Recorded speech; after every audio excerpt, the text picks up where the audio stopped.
Thank you for coming. Yeah, thank you for coming. We chatted a lot with Jose, so we know everything. I think so. I think we know everything there is to We know know about everything. everything. Nothing is done. You all saw the exhibition, so you have an idea. And also you... Exactly that. And last time, 3 or 4 days ago, we just had a chat with Jose somewhere. No one heard us, so We're happy that you're here. yeah, we're happy to have you here, and also to hear us. So sometimes they're going to do the same things that we're going to discuss. Sometimes I'm going to add things to make it something. Make it interesting. Make it new. A bit more interesting at least. So anyway, let's start with the name of the exhibition. Okay.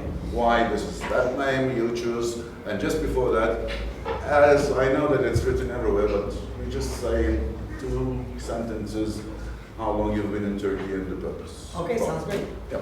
So I don't know, some of you might know the definition of the word isthmus, but during the time that I was talking with the men who organizes Istanbul 74, I kept thinking about the concept of geographically how important Istanbul is, and my reflections on it and what it means to exhibit here and what it means to be here at this moment. And researching it, I came across the word isthmus, which is interesting in various ways. Its definition means a strip of land with sea on either side connecting 2 larger pieces of land. But then I was also interested in the IST component, the beginning of Istanbul, and the travel destination for the airport. And I just thought it was an interesting play on words, but more importantly, it can become a word through art that can be a symbol of unity. That's my main goal, I think, in my work. And the concept of this exhibition was born out of making works in New York and making works in Istanbul. So by tomorrow, I'll have been here 1 month. I've created everything that you see, like paintings and the ceramics, I made here in Istanbul. And then the works on paper that you see framed, I made in New York. And the idea was born out of conversations of, maybe 20 years of visiting Istanbul. I came here in 1998, and I fell in love with the city and meeting really great people.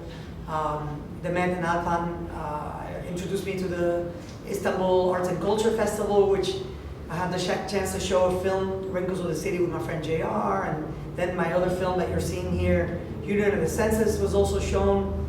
So I kept the interest of building this relationship with Istanbul, as I did with other cities. I spent many years going to Tokyo, Osaka, Hong Kong, which I have a show next, and London, and even Latin America, in Havana and Colombia. So I'm always interested in seeing places, but developing relationships. It's not just one trip, but going back often and studying and seeing places and its walls.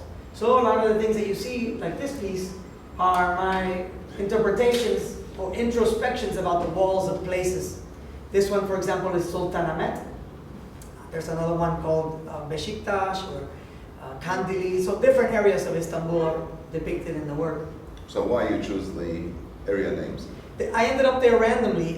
Well, Sultanahmet is important because of the historic component of the mosques and the calligraphy there and the architecture. But the Grand Bazaar is also really inspiring, and the history of the bazaar and what that meant to the region for many generations.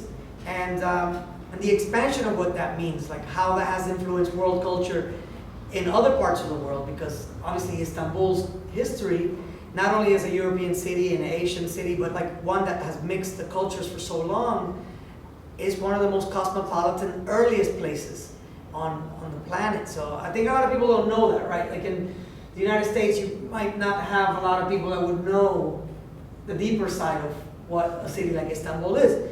So I think it's an important thing for artists to have those journeys and then spread the news from a different angle than what you just get at school or what you get through the newspapers, but just through art. It's like an expression of abstraction can be important because it allows people the freedom to visit a place through the interpretation of abstraction, which is a whole other language. And that visual component is really important, I think, for people to see cities that way.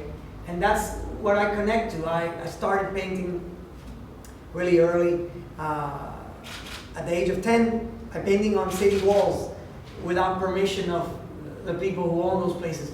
And so there was that element of exploring cities very randomly. So the way I end up in neighborhoods in Istanbul are not like so calculated. It's more like, if you're familiar with the Situationist International, I would do something like follow the map of London in Istanbul, or follow Istanbul's map in Tokyo, and get lost on purpose. You end up randomly in places, and then you find things that you would never find if you had planned it specifically, you know? And that's, I think, a really important way to travel and see places. Okay, so you're much more close to street art in that case. Well, I'm not really so close to that. I'll tell you why. In the 1980s, when things were happening in New York on the subway art movement, it was a phenomenon more than a movement. There was no manifesto, and it was controlled by children. We were all 10 to 16 years old. At that point, I think the newspapers and the authorities, they didn't know how to define this. So it was quickly written incorrectly by the newspapers as those kind of terminologies, street art, graffiti art. And often people say, oh, I see that you're inspired by street art. But it's actually the other way around. I come from an underground type of art phenomenon that inspired that street art, not the other way around. So I'm more inspired by life, I'm more inspired by what happens to cities. The kind of surfaces that I look for are like the deteriorated, real, grimy structures with texture that really resemble the wrinkles of the city. In a sense, the way that we age as people, the cities age and tell a story on their surfaces. So there's that memory component, and that's what I'm after. I'm more after reflecting a kind of urban reality, rather than just an art that exists out there. Okay, but two things. There's a big change of what we used to know and what's happening now. Street art means vanishing. In a way. Right. Not disappearing, not evaporating, but vanishing. But on the other hand, art is made, per se, just as definition, against immortality. It starts to stay as immortal, make things immortal. Even photography is immortal. Yeah. So you have to freeze the moment and keep it for next generations, or for yourself, for furthermore. And suddenly street art is made to disappear, and no one is trying to keep it as is. And it's a different way of life, and it's a total different perception, or as the German would say, a Weltanschauung. A different way of really handling the world, which means you don't keep anything. Right. You just live the moment, and in that case, for example, all these stories or snaps, they're all disappearing in 24 hours, and I'm still keeping the concert tickets when I was 15. So there's a big difference of seeing the world. And wall is disappearing, or whatever you do on the wall, on the street, outside is going to disappear. Yeah. And you're doing art to disappear? Well, the ephemeral nature of how I began was disappearing, because you have to first go to the subversive nature of why people like me were doing that kind of work in places that was illegal and that it would disappear. First, we didn't feel like we belonged to the normal society. It was like we were on the fringes of society. So young people took it upon themselves to say, I am here, I belong, I exist. And what better place than the public forum? So the walls became our message boards. But it was a subversive act. It was an anti-systematic act. And so it was, by nature, a kind of protest art.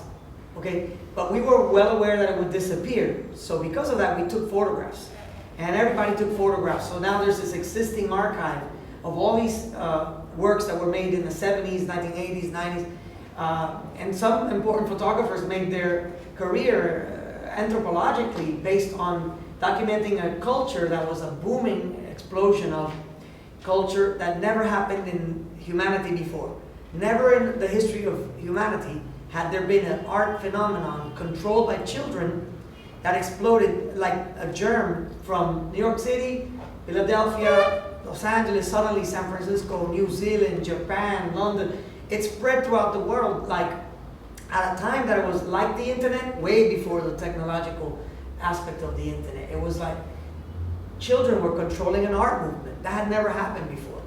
So in that time, you start to see the influences of art, because everybody at that age, you know, when I was 10 to 15, we all looked to the traditional aspects like of art history. We wanted to know about Picasso, we wanted to know about, you know, Magritte or Kandinsky, and we were interested in knowing how to make art that would become respectable, because certainly we were not respectable. People did not like us. The public hated us, in fact. But still, I'm just 40 plus. Still, for a lot of reasons, you know, there might be some of that left over. But for me, being in the United States and seeing like, okay, what was happening, who was being appreciated? Okay, like you saw Jean-Michel Basquiat and Keith Haring be, out of a large group of thousands of artists, be the ones that were chosen to have the gallery shows, the museum shows, and respected shows. But the people who were the mentors for them, Phase 2, Futura, Case 2, Lee Quiñones, all these incredible artists, they were kind of pushed aside, even though they were the ones doing the first shows in Rome, and doing the shows in the Netherlands and London and places that were very respectable, but the art world didn't really quite hang on to it because it was still too subversive. It was camouflage. So then I took it upon myself as a student to think that I wanted to make work that did not abandon the true element of the environment and the places that I was coming from, because walls that are like breaking down and like looking old and, you know, with those layers of kind of memories of aging process, it looks like the kind of place where danger exists, where there's poverty, where, you know, you don't go to Fifth Avenue and Madison and Manhattan and the Upper East Side and see this kind of wall. There everything's pristine, okay? But you see it in the Bronx, and you see it in Brooklyn, you see it in the ghetto. And so this art was born of the ghetto, it's the voice of the ghetto. And so it exists in every country. It's not just, right? It's not just a New York thing. You can see it, you can see those kind of walls normally more where there's a struggle. So this is kind of a reflection of the struggle. So to make those works tangible, I had to do more than just take photographs of the ones that were disappearing. I had to make something that reflected that. I like this. All the artists you were talking about, okay, in the 80s, well, we are going to come back and discuss the wall. But also, today we have a different way. And I know that you work with some of them, or you collaborated, and they're your friends. Guys like Banksy, no one knows him. And suddenly he sells something for millions of dollars, and suddenly it's vanishing. It's a shredder who's just cutting all the work that you bought for millions of dollars. But had it shredded all the way, maybe it wouldn't have been worth. There was a mechanical failure that stopped it, and it made it an object. But that's the market, you know. Outside of that, I can't control the market. But yeah, but all, on the other hand, also he did Disneyland, which is a different criticism of Disneyland with Jeffrey Gillette guys, etc., etc. And it's a completely different world and different approach to the society. So Banksy, still everyone wants to know who he is, etc., and the work is everywhere. The other guy is JR or JR. You work a lot with him, even Wrinkles of the City you did it. That's right, yeah. And also he's also accepted, whatever he did. For example, in the Olympic Games in Brazil, he was on all the buildings. He made 15 to 12, I don't. Athletes. Yeah, jumping all these jumping athletes, huge sizes. So all these guys are much more accepted than the ones that they keep hearing times. Yeah. So are people accepting it? Because on the internet or in Instagram, if you look at the real classical art, no one really follows it. Right. But if you go to the street art, it's the art of the people. At the end of the day, now I think that it's very important to have art in public, because not everybody has the type of access to the education to understand walking into the MoMA or walking into these classical museums, where sometimes you don't see faces that reflect who you are, right? So you walk into the classical museums and it's mainly the history of, right, the upper echelon of society, going back for hundreds and thousands of years. So how do you join that kind of conversation if you don't have the access to understanding that or even seeing yourself there? seeing what your people look like there. And for example, one of the conversations in the United States that's taken a hold recently is the art of African American contemporary artists is very powerful, more at the moment, because now there's the shift. Museums are including more women artists. That didn't happen in the 20th century. More black artists. That didn't happen so much. Latin American artists. So it's the same. That inclusion was already pre-existing in the street because we included everybody. All you had to have was style. Your color didn't matter. How tall didn't matter. Whether you were rich or poor didn't matter. All that mattered was if you had style. If you had style, then you were part of the club. And if you had less style, you still could join. You just had to be humble to learn from the people who were willing to give you style. So it was a very democratic, very diplomatic kind of function, and it was run by kids. You gotta imagine, right? You're in the middle of the Bronx, in the middle of South Miami, you're in the middle of like Los Angeles and Compton, and there's a lot of crime. Drugs, guns, violence, right? I don't know if that exists in Turkey that way, but we have a lot of violence in the United States. But being an artist sheltered you because the gangs knew those guys are artists, leave them alone. So there was a safety. Immunity.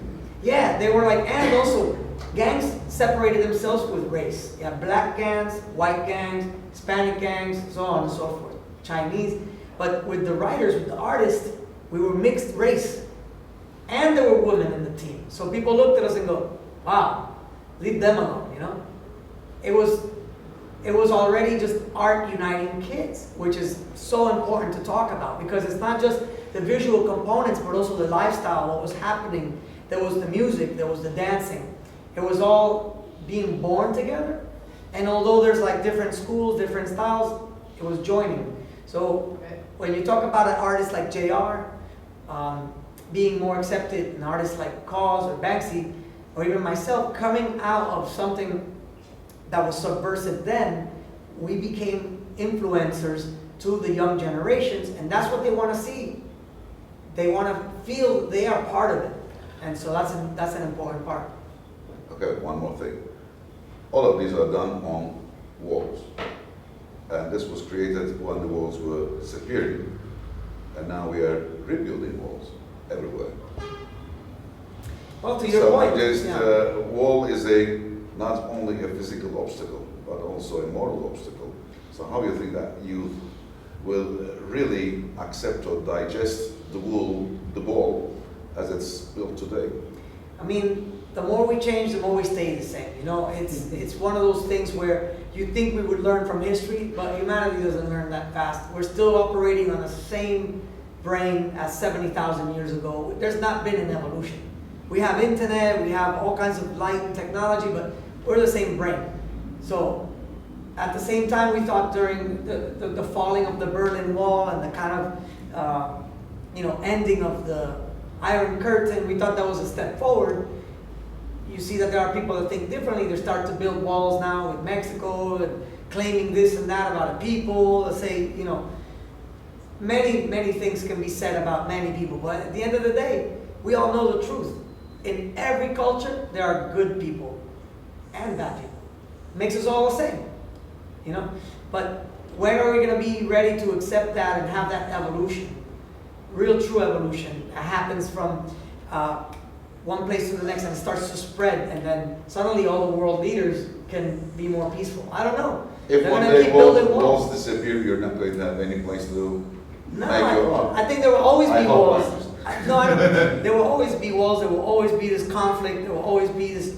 And the thing is, I really believe in education as like the true way to move forward, because the more educated, the more cultured you are, it's likely to be the more peaceful that you are, And that's why I think it's important that, everybody pays attention to all types of art. I found that out in my life, later on too, because I was so focused for so many years just making art and one type of art, But I'm interested in combining all of that I've learned, where I come from, and then using the motifs of cultures that I visit as a way to connect to the public. And I think you have the real wall, but you have also the wall of the imagination. And with the wall of the imagination, even Mandela broke walls in South Africa during that time that he was in jail for years, you know? So we're very powerful, we just have to use that power. And also you have a good knowledge of Burhan Doğançay concerning Turkey, and quite familiar with what you've done. Yeah. And inspired in some of your works, as you Sure. said. Well, I was always interested in walls regardless, and I started to do collage into my work to make the connection with walls. And during that time, I came across a Doğançay book at a library and fell in love with his work right away, which introduced me to the Nouveau Realist and various other artists like Vieglé and Rotella. And I was actually a little bit upset when I found out that 50 years before people were doing what I was thinking about.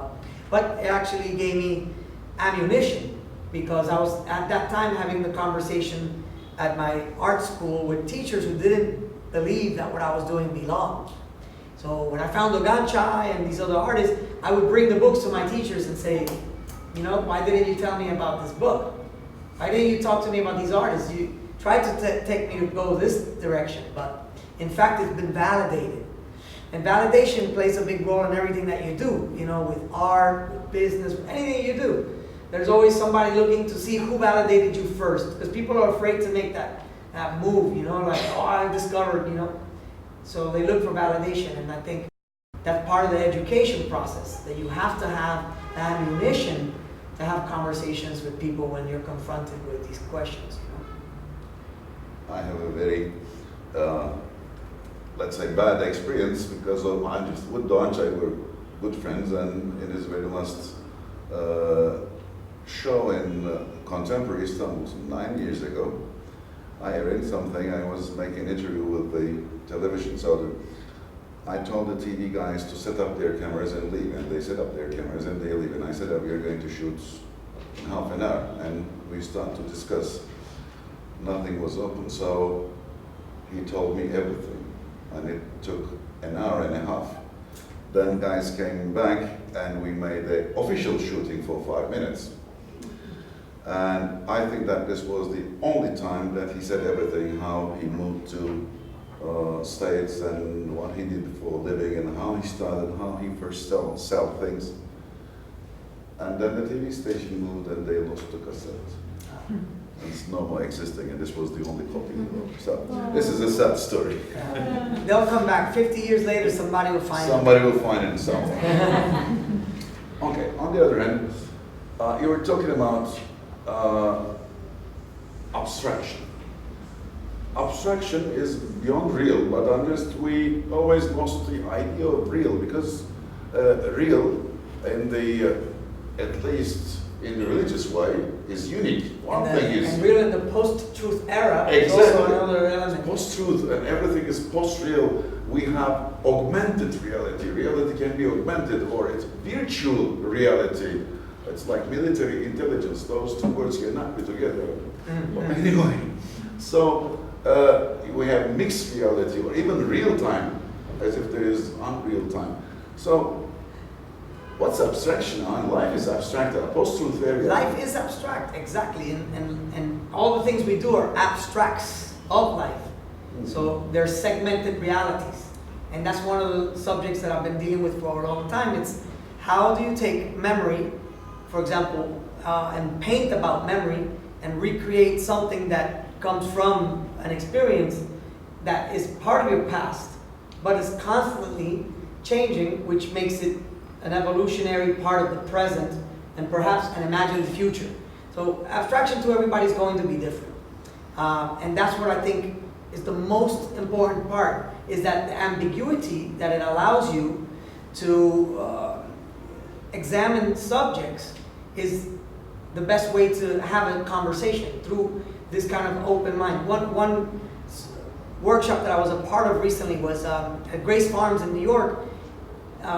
It's a foundation that deals with art and politics. They invited 40 artists, poets, filmmakers to talk with NASA astronauts. And I tell you, I've never met people nicer, more advanced in humanity, humble than an astronaut. They are not living in this world. No? They have all seen, there was a number of 12 astronauts with us, including the first woman astronaut, the first black astronaut, and they have all seen the Earth from outside. None of us have. I don't know anybody in the room. But they were so humble and so forward-thinking. And the reason they brought us together was to have a conversation about how to explain to humanity the next phase of space, which is no longer the moon. We grew up in the 20th century, the era of the moon, and man goes to the moon. But the next one is humanity goes to Mars. So now is the conversation of Mars. And the future generations for the next 30, 40 years, their projects are thinking about how to explain Mars. And their concept of that conversation began totally with ambiguity, which is a type of way to move forward because they want people to be very open about it. Elon Musk was talking about how in the next 30 years they want to colonize Mars. They want to start bringing people to, they want to extract ice, to bring ice back to melt it as water here, to balance out the problem with water. All these things were talked about in that conversation. That's even more abstract than what we have here on Earth. So, complex. You're 100% right. And also, you are now in Turkey, you're producing things based on calligraphy or inspired by calligraphy. It should be quite difficult because calligraphy also, starting from Arabic countries, then Iran, and then Ottoman Empire, had too many ways. And first, two big ways, Kufi and Sulus, and even in those you have 6 different sub-kinds and then other interpretations. And yours are similar to some Sulus because you have a mathematical understanding in it. 2/3 is right and 1/3 is curved, etc., etc. So it's a huge melody behind it. Yeah. And someone was calling it, it's a mortal mathematics done with existing materials, so real materials. So, what was your inspiration, or what you take out from calligraphy? Because it's not the calligraphy, but it is at the same time. It's a simple way to begin that answer is that I look at the surfaces as the fabric, and the calligraphy is sort of it's the thread that's going to weave together the painting. Okay, so calligraphy for me, other than the written component or the religious components that I had with Islam, or even the poetic components that I had in China and Japan, it's just a way of expression that has existed a really long time. Yesterday I was at the Savanchi Museum to see the collection of calligraphy there, and I was interested to see all the different styles that were coming up from between 1,500 years to 500 years ago to 800 years ago. And one of them that stood out was this really abstract piece that is basically some forms that look like the letters of the Arabic alphabet, but they were not letters, they were abstractions. So even 800 years ago, there were calligraphy masters playing with the themes of abstraction in calligraphy. Illegible. It looks like Ottoman, it looks like Persian, it looks like Arabic, but it was neither. And it was this beautiful piece that when you look at it, it looks like a Jackson Pollock. Mm-hmm. And you're talking about 800 years ago, right? So you have that, then you have the influences of the Persian style that's actually written in a mixture between the Persian, the Arabic, but it's not even Arabic language, it's actually Ottoman language, so it's Turkish being written as Arabic Persian. So there's all these different factors.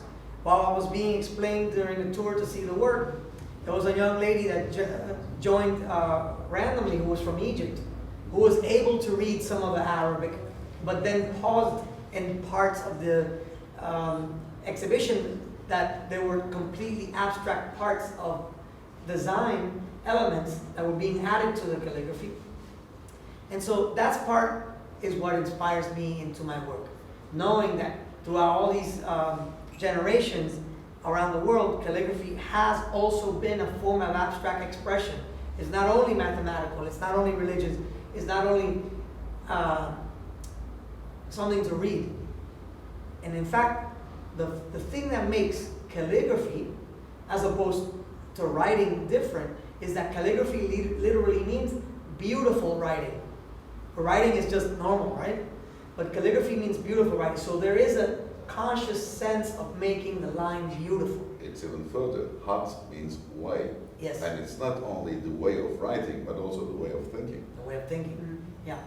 No, and I love the mentorship program. Like, you know, you had a sultan who might have been a master calligrapher and wanted to teach someone, but that person had to be at a certain level and then had many students underneath, and there was always a student teaching someone else. So this mentor program is something really interesting to me because that's how I grew up. When I started writing, okay, I met the guys who were a little bit older than me who you looked up to, and they took you under the wing and you were kind of, you know, the student. But it was always very conscious that there was, as soon as someone younger than you was around, then you become the teacher. And that was something that was very normal in the style that I came from. Okay, so that's also something that's fascinating to me in this kind of calligraphy world. And also you're naming all these in a different way, okay? Sometimes some parts of the city, but also like years of layer, pride of the place. And everyone is named in a quite different and original way. What is the logic behind? Well, sometimes there's no logic, it's more like a feeling. You know, you look at a painting and you're thinking about, what was I thinking for these hours that I spent in front of this thing? And the title comes out based on your feeling that it gives you. Sometimes, like Pride of Place, for example, I remember feeling very close to that piece as something that was connecting how I'm proud to be Cuban and how I can imagine here, everybody's proud to be Turkish, you know, proud to be where you're from. Pride of place is like an important thing because you should be proud to where you come from, and you should also be able to add to where you come from. You know, because also Cubans, for example, we're pretty known for complaining about stuff. Oh, you know, this broke, that thing sucks, but at the same time, working to make things, you know, I have a Cuban friend here, she knows all the time. Huh? But I've heard that Turkish also like to complain a little bit. I think it's normal for people, you know, like, and from that comes good because you have a conversation with somebody and you're like, you know, this really is a disappointment, blah, blah, blah. You know, we should do something about it. And then something is born, something positive is born. And I think that's, you know, just for example, one of the thoughts that happens when I'm thinking about titles. So you also have some ceramics in different ways, different forms, some of them which are quite familiar to us. So how you end up with ceramics, at least in this show? I've always been interested in ceramics just because of archaeology, ways of thinking. Like going back to having ammunition to talk to teachers and stuff very young, when they were saying this is not art, this is on the fringes, the first stuff that I would bring up was, you know, like Mesopotamian tablets of pictography and Sumerian culture and the Akkadians, because I was kind of nerdy about that, because I was saying, well, we're possibly the modern version of these old documents that were being made, but we're doing it on a train instead, you know.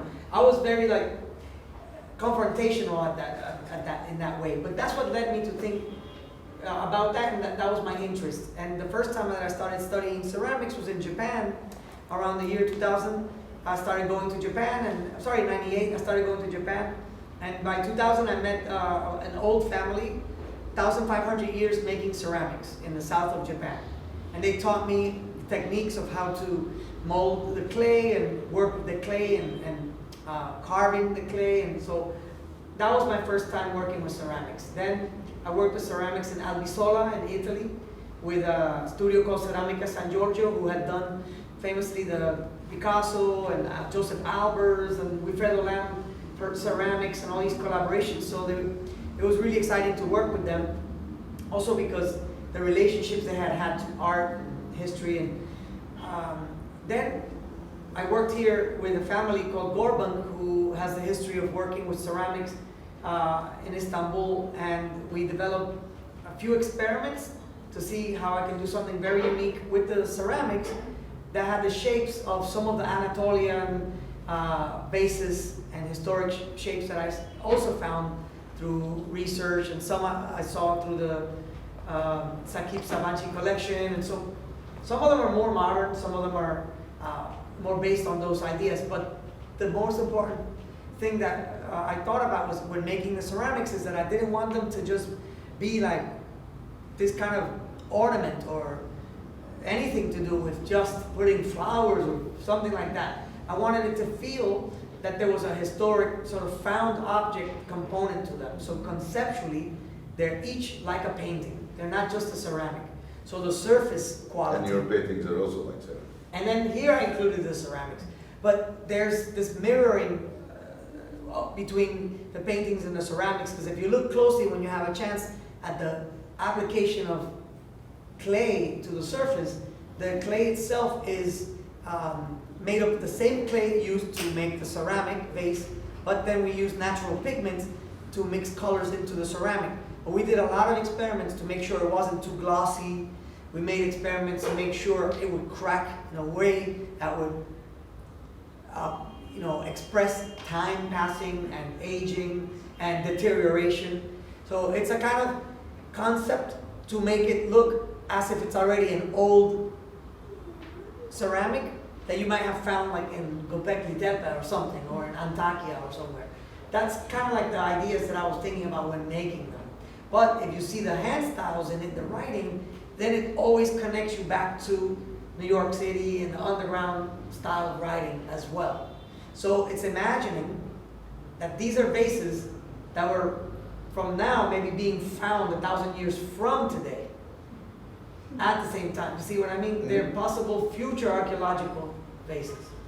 So I'll come back to the word you're using quite often, and you just said also once, and go through it, because one of your pieces is also from that sense, which is segmented reality. Again, because you have a total exposition called Segmented Reality in New York, as far as I know.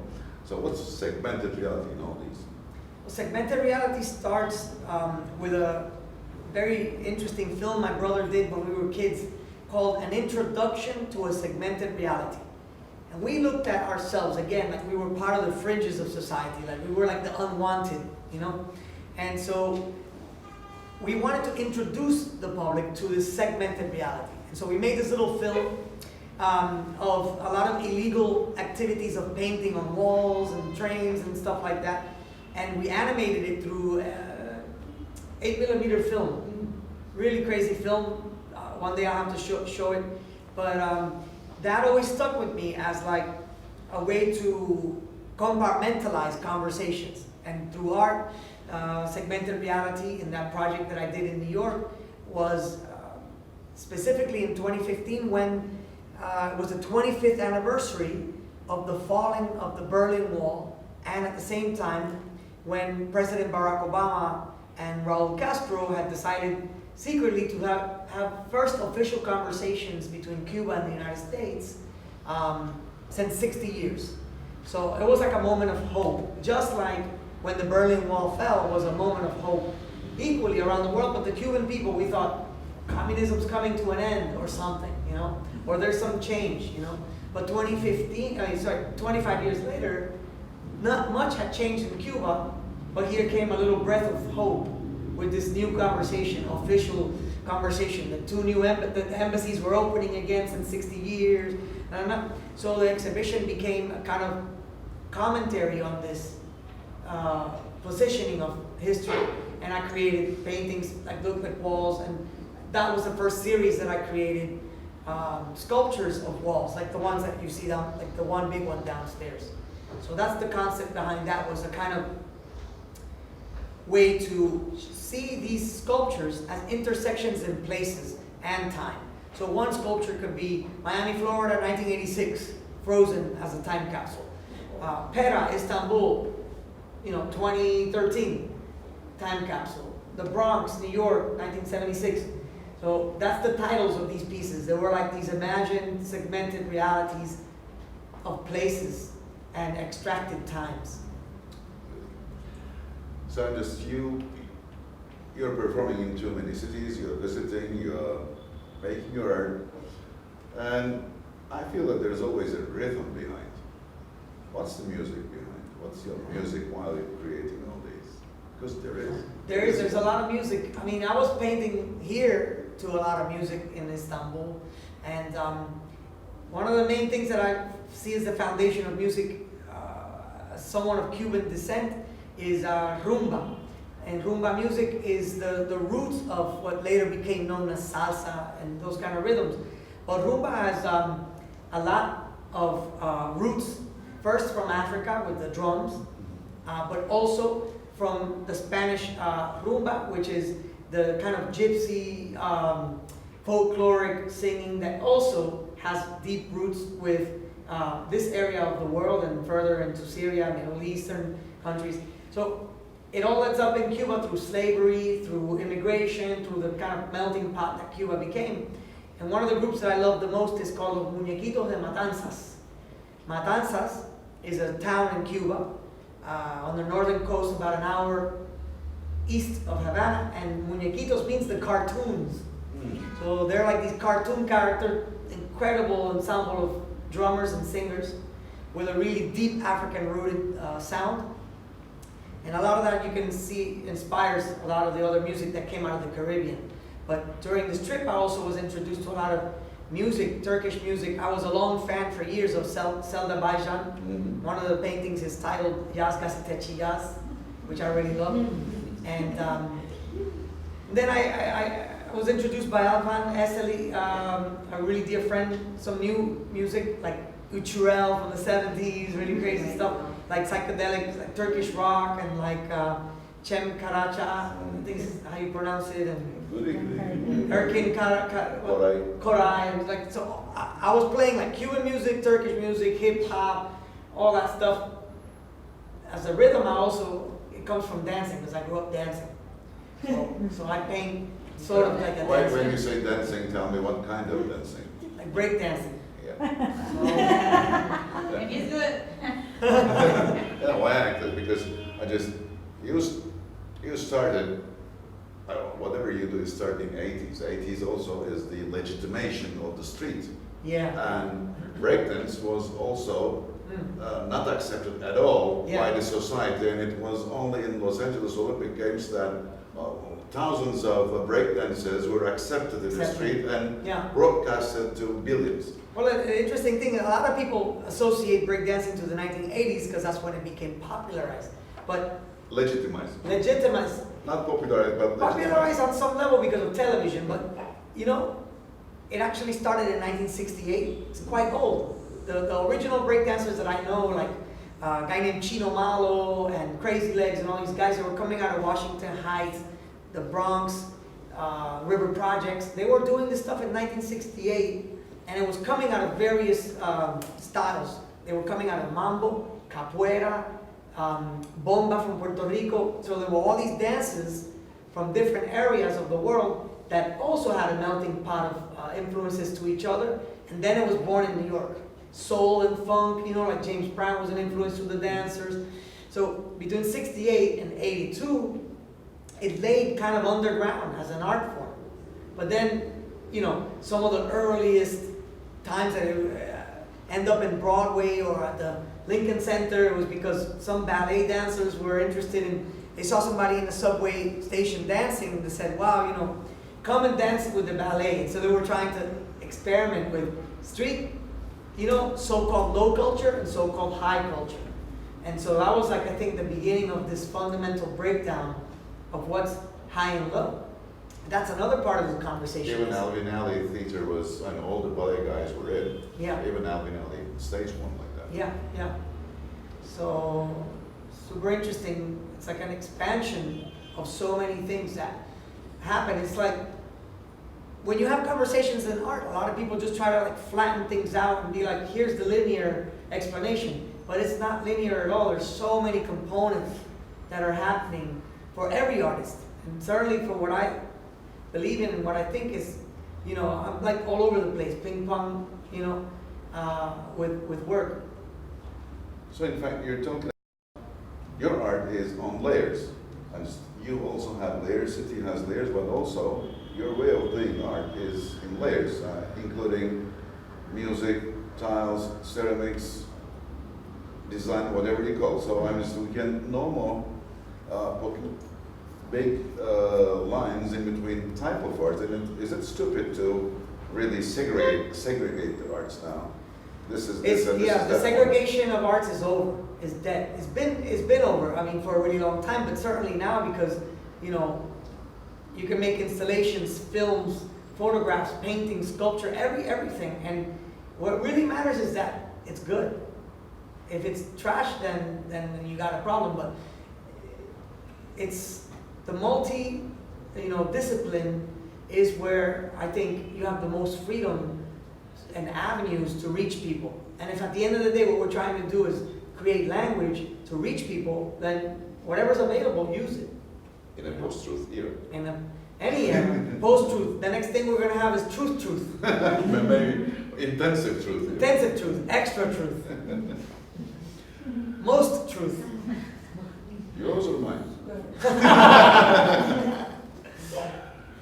Okay, so let's get some questions if there's any. Yeah, that would be great to hear from you guys. Anybody?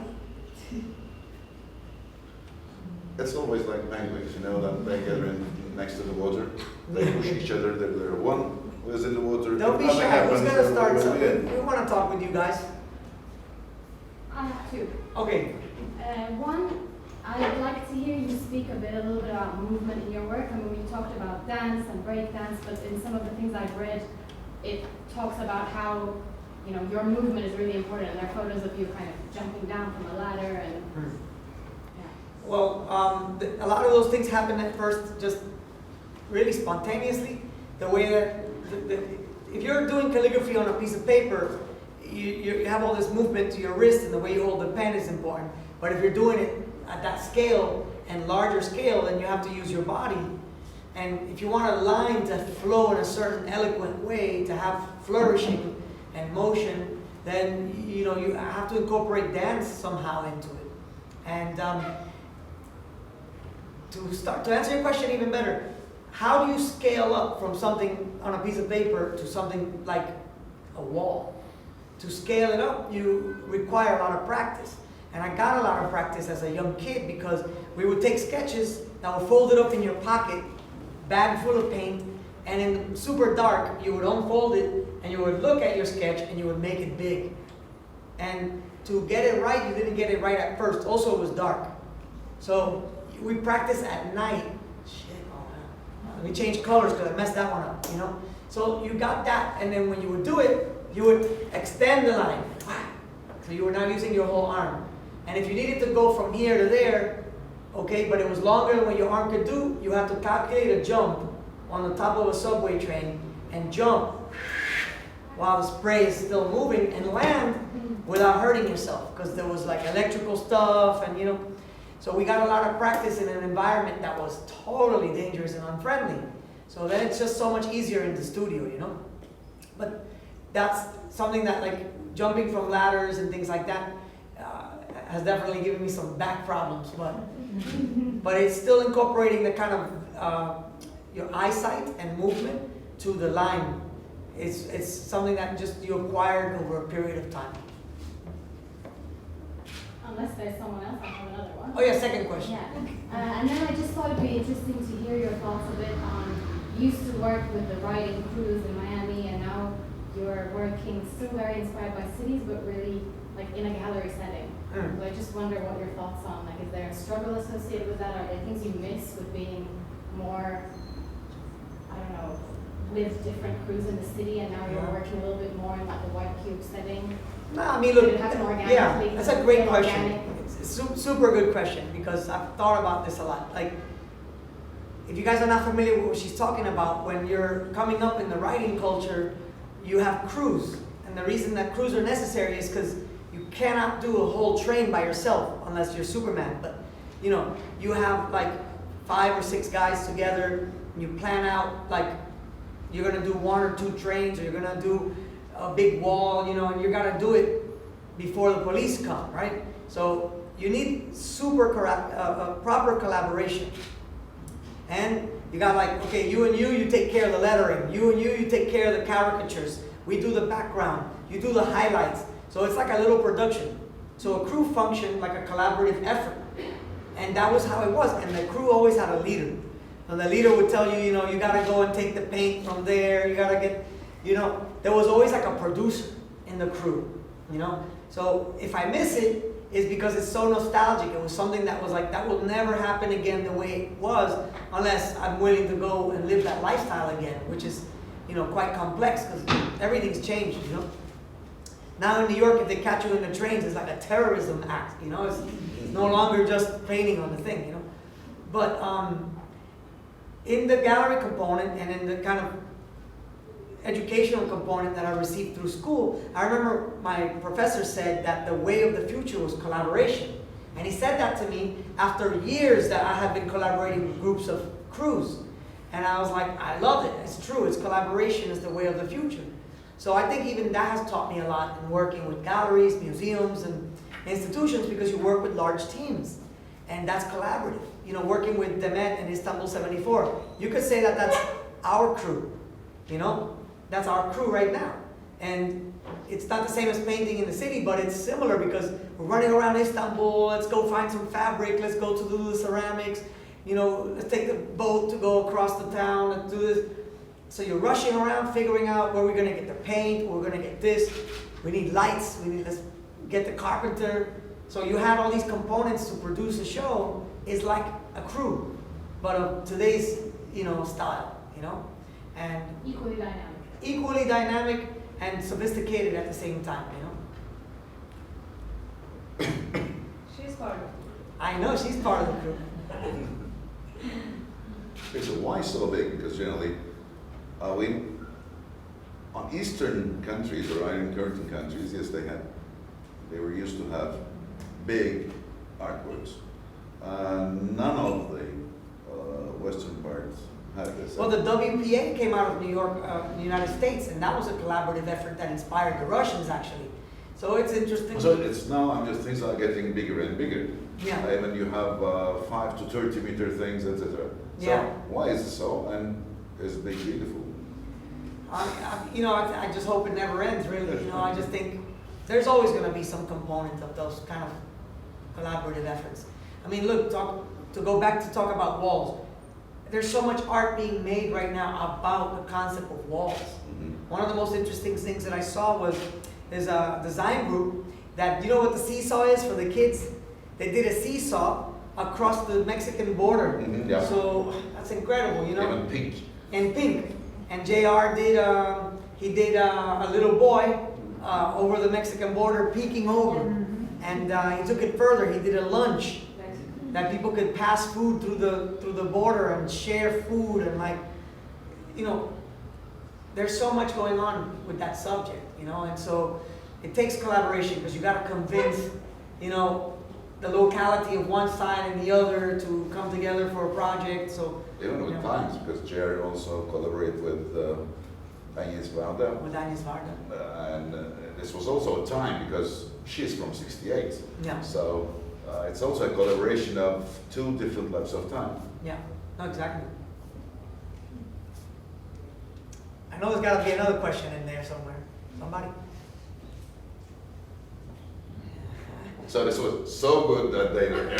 Thank you. Thank you guys so much. Thank you. Thank you.